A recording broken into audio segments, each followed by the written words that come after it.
while we have you here, I think we ought to look out in the future a little bit.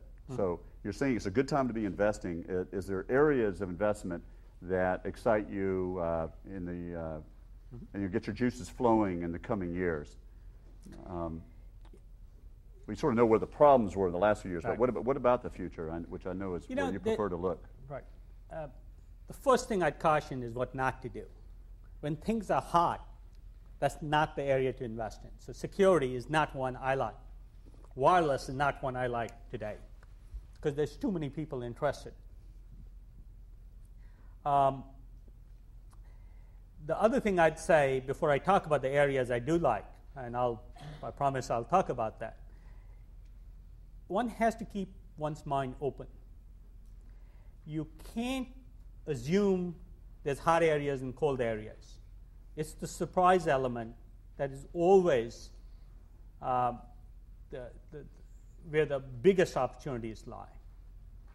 So, let me talk about a couple of areas that are interesting. Where's technology disruption going on that actually disrupts a business model?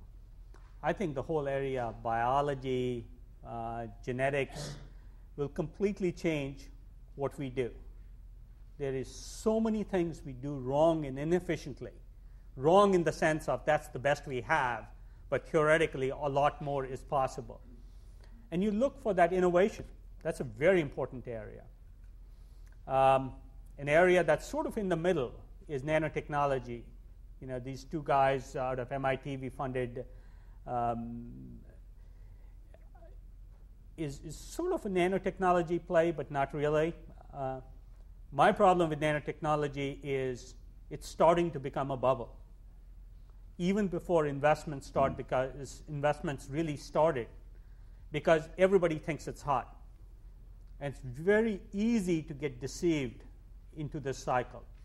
Optical is an interesting area because, frankly, it was in October of 2000 that the Red Herring wrote a big article with a headline saying that I predicted a shakeout in optical when everybody thought I was investing in optical. The fact is, since 98, probably, I don't think we made any optical systems investments.